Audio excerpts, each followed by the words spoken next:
नमस्कार दोस्तों PCS academy में मैं आप सभी लोगों का स्वागत करता हूं। और दोस्तों आज के डेट में हम लोग जो है बीओ मेंस की आंसर राइटिंग की सीरीज़ चल रही थी, उसी सीरीज़ में आज हम लोग 12वां पार्ट देखेंगे। और प्रत्येक पार्ट में 3 प्रश्नों को हम लोग देखते हैं। पहला प्रश्न जो है 125 शब्दों में होगा, दूसरा 50 शब्दों में होगा और तीसरा 25 शब्दों में यह प्रश्न होगा। तो इन तीनों प्रश्नों को आप लोग बहुत ही बेहतर तरीके से लिखने का प्रयास करिएगा, ठीक है। और वीडियो अच्छा लगे तो वीडियो को लाइक कर दीजिएगा। और आज की डेट में दोस्तों आप लोगों को जो हिंदी का मटेरियल है और ऐसे है वो अभी शाम तक मिलेगा, ठीक है। और इस प्रश्न को लिखने से पहले वही सावधानियां कि जैसे जो ग्रामर की गलतियां हैं वो आपसे नहीं होनी चाहिए। स्वच्छता का खास ख्याल रखिए। जो इंट्रोडक्शन पार्ट है, बॉडी पार्ट है, कंक्लूजन पार्ट है, तो तीनों में एक एक कोटेशन, कविता, श्लोक, मूवी के गीत, बोल, इन सारी चीज़ों को भी ऐड करिए और अच्छे से उत्तर को लिखने का प्रयास करिए। इसके साथ में और अन्य चीज़ें भी हैं कि जैसे जो डायग्राम है, फ्लो चार्ट है, इन सारी चीज़ों का भी आप प्रयोग करिए और अच्छे से उत्तर को लिखिए इसको, ठीक है। जो प्रश्न है, प्रश्न संख्या 34 है और 125 शब्द सीमा में आपको लिखना है। जो भी शब्द सीमा दी गई है उसी शब्द सीमा में आपको इस प्रश्न को लिखना है। प्रश्न क्या है, प्रश्न को देख लेते हैं। धन प्रवाह, ठीक है।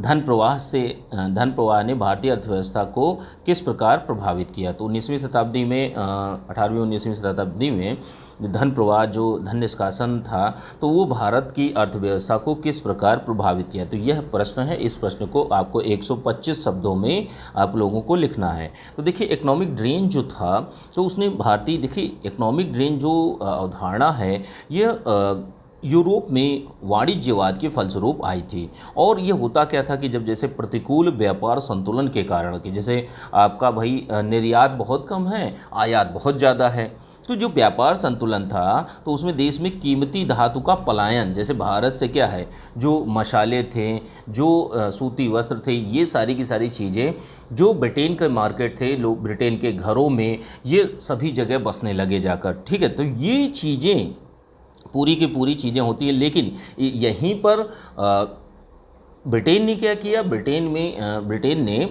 भारत में सबसे ज़्यादा पैसा यहाँ का लेके गए आपका ब्रिटेन में, ठीक है। तो यहाँ से जो व्यापार संतुलन था भारत से ब्रिटेन का, और जो कीमती धातुओं वस्तुओं का पलायन जो हुआ, वही आपका धन का निष्कासन कहलाता है।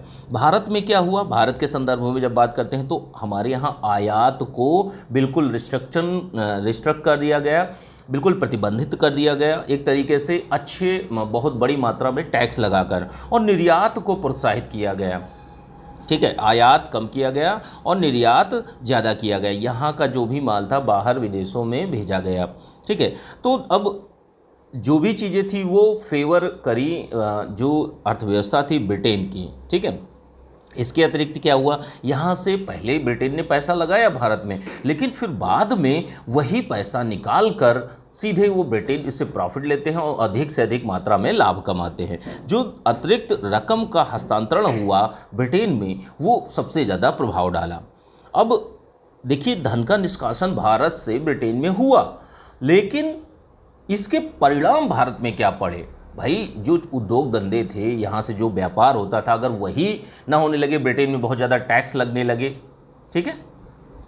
और निर्यात बहुत ज़्यादा करने का प्रयास किया गया भारत में संदर्भों में, क्योंकि भारतीय जो चीज़ें थीं, ठीक है, वो ब्रिटेन में जाएंगी तभी वहाँ उनको फ़ायदा होगा, ठीक है। तो इन्होंने ये किया, निर्यात सबसे ज़्यादा ब्रिटेन ने किया और आयात नहीं होने दिया, ठीक है, ब्रिटेन ने। तो ब्रिटेन को सबसे ज़्यादा लाभ हुआ। यही धन का निष्कासन का सिद्धांत कहलाता है। अब भारत के संदर्भों में पैसा यहाँ से गया सबसे ज़्यादा, किस रूप में गया? ब्रिटेन ने पूरे के पूरे आयात को बंद कर दिया कि भाई यहाँ का माल ब्रिटेन में नहीं जाएगा, लेकिन वहाँ का माल, बना बनाया माल और सूती वस्त्र जो थे, वो अच्छी चीज़ें भारत में बेचने के लिए आई। तो ब्रिटेन ने निर्यात बहुत तगड़े में किया, ठीक है, जिसके कारण अतिरिक्त रकम का हस्तांतरण हुआ। अब देखिए धन का निष्कासन के परिणाम क्या हुए, कि जैसे देखिए भारतीय राष्ट्रीय आय में प्रतिवर्ष निर्यात की राशि निकालनी पड़ती थी। तो ये एक बहुत बड़ा मुद्दा बना जाके, बहुत बड़ा प्रभाव माना जाता है और देश में लोगों का जीवन स्तर गिरने लगा। लोगों का जो जीवन स्तर था वो गिरने लगा। भाई जब लोगों के पास पैसा ही नहीं बचेगा भारत और यहाँ से सारा का सारा पैसा ब्रिटेन जाने लगेगा तो ये समस्या खड़ी करेगा। लोगों के हाथ में पैसा नहीं होगा, जो उद्योग धंधे हैं वो सब चौपट हो रहे थे। जो ब्रिटेन ने भारत में निर्यात किया था वो सबसे ज़्यादा था और जो यहाँ से निर्यात किया जाता था उस पर उसने प्रतिबंध लगा रखा था, अपने यहाँ आयात करेगा नहीं वो। तो ये चीज़ें पूरी की पूरी भारतीय अर्थव्यवस्था को तहस नहस कर दी। लोगों में क्या है, लोगों में पूंजी संचय नहीं करने लगे। भाई पूंजी होगी तो संचय करेंगे ना, तो ऐसी चीज़ें हुई। सरकार जो सरकारी व्यय था उसका 60% भाग जो है प्रशासन, रक्षा, शांति व्यवस्था बनाने में लगाया जाने लगा।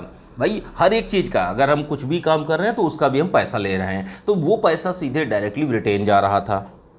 ग्रामीण निर्धनता में बेतहाशा वृद्धि हुई। ग्रामीण निर्धनता तो जो थी वो बहुत ज़्यादा उसमें वृद्धि आई।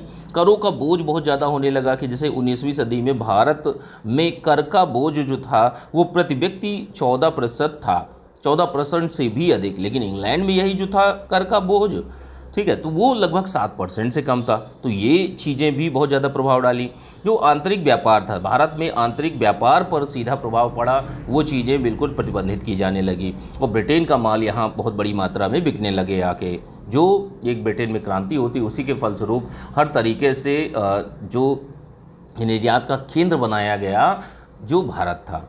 उद्योग धंधे बिल्कुल खत्म होने लगे। जो छोटे मझोले उद्योग थे उनको नष्ट हो गए, शिल्पकार नष्ट हो गए, कृषक नष्ट हो गए, जो छोटे उद्योगपति थे वो भी नष्ट होने लगे धीरे धीरे। तो ये सारी की सारी प्रक्रिया बनती है जाकर धन के निष्कासन के परिणामों को जब हम लोग देखते हैं। और क्या हुआ कि जैसे ब्रिटेन ने भारत में रेलवे का निर्माण किया, तो रेलवे के निर्माण हेतु भी उसने ऋण के रूप में पूंजी दी कि उसका भी ब्याज मिलेगा, हमारा मूलधन तो सेफ है ही। तो इस तरीके से ऋण प्रदान किया गया ब्रिटेन के द्वारा, ठीक है। तो इस तरीके से आप लोगों को 125 शब्द सीमा में आप लोगों को लिखना है। अच्छे से आप लोग लिख सकते हैं। चीज़ें जब पॉइंट्स होंगे, सारी चीज़ें होंगी तो आप बेहतर फॉर्म में आप प्रश्न को लिख सकते हैं। इसकी पीडीएफ दोस्तों बीओ मेंस के ग्रुप में आप लोगों को मिल जाएगी। अच्छे से इन चीज़ों की आंसर राइटिंग आप लोग करते रहिए, ठीक है। जो लोग भी अपना बीओ मेंस का बैच ज्वाइन करना चाहते हैं ज्वाइन कर सकते हैं। 9140085178 पर मैसेज कर सकते हैं। चलिए दूसरे प्रश्न पर चलते हैं। आज का दूसरा प्रश्न जो है प्रश्न संख्या 35 है और 50 शब्दों में इस प्रश्न को लिखना है। तो नाबार्ड जो है, राष्ट्रीय कृषि एवं ग्रामीण विकास बैंक जो है, जिसको नाबार्ड कहा जाता है, ठीक है, तो इस पर आप लोगों को टिप्पणी करनी है। इस पर नाबार्ड पर आप लोगों को बहुत अच्छी तरीके से 50 शब्दों में टिप्पणी करनी है। अब नाबार्ड को देख लेते हैं कि जैसे नाबार्ड जो है राष्ट्रीय कृषि विकास बैंक, राष्ट्रीय कृषि एवं ग्रामीण विकास बैंक कहा जाता है। यह क्या है? भारत में कृषि वित्त प्रदान करने की सर्वोच्च संस्था मानी जाती है। यह जो भारत में एग्रीकल्चरल जो ऋण होता है, लोन होता है, उसको देने की सर्वोच्च संस्था मानी जाती है।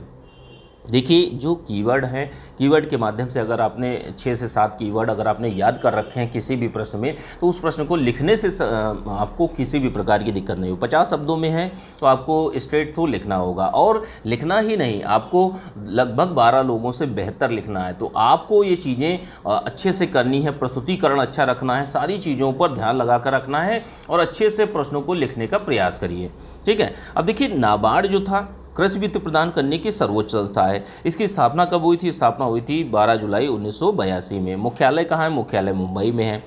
अब देखिए उसका उद्देश्य क्या है? उद्देश्य ये है कि जैसे जो ग्रामीण क्षेत्र के जो किसान होते हैं, ग्रामीण लोग होते हैं, उन क्षेत्रों ग्रामीण क्षेत्रों में उत्पादक गतिविधियों को बढ़ावा देना, इसी के लिए यह लोन प्रोवाइड करता है।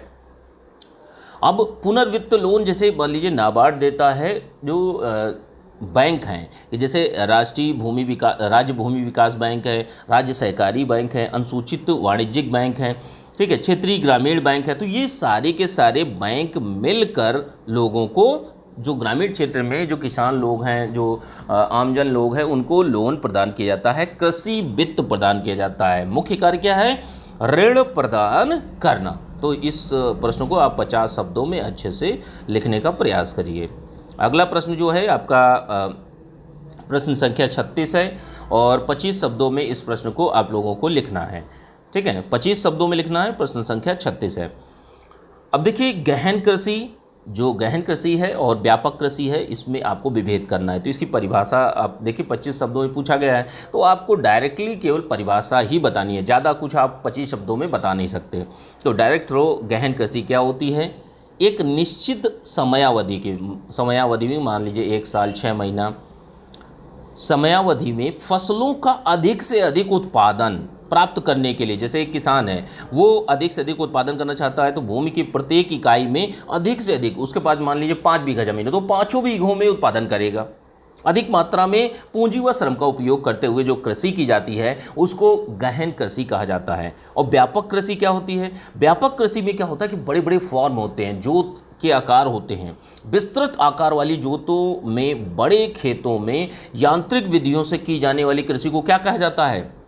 व्यापक कृषि कहा जाता है। और इसमें क्या होता है कि जैसे श्रमिक उपयोग जो है बहुत कम होता है, श्रमिक बहुत कम लगते हैं, क्योंकि अधिकतर कार्य जो है वो मशीनों के माध्यम से ही होता है। उत्पादन लेकिन बहुत ज़्यादा होता है, उत्पादन बहुत ज़्यादा। ऐसी व्यापक कृषि जो है बड़े बड़े विकसित देशों में, जैसे यूएसए है, यूएसए में की जाती है, रशिया है, इनमें की जाती है। तो ये सारी चीज़ें हैं। तो इस तरीके से 25 शब्द सीमा में इस प्रश्न को आप लोगों को लिखना है। अच्छे से जो चीज़ें हैं, आंसर राइटिंग है, उसको आप लोग करते रहिए। इसके साथ में इसकी पीडीएफ बीओ मेंस के ग्रुप में आप लोगों को मिल जाएगी। तो अच्छे से आंसर राइटिंग को करते रहिए, ठीक है। चलिए ठीक है, थैंक यू देखने के लिए।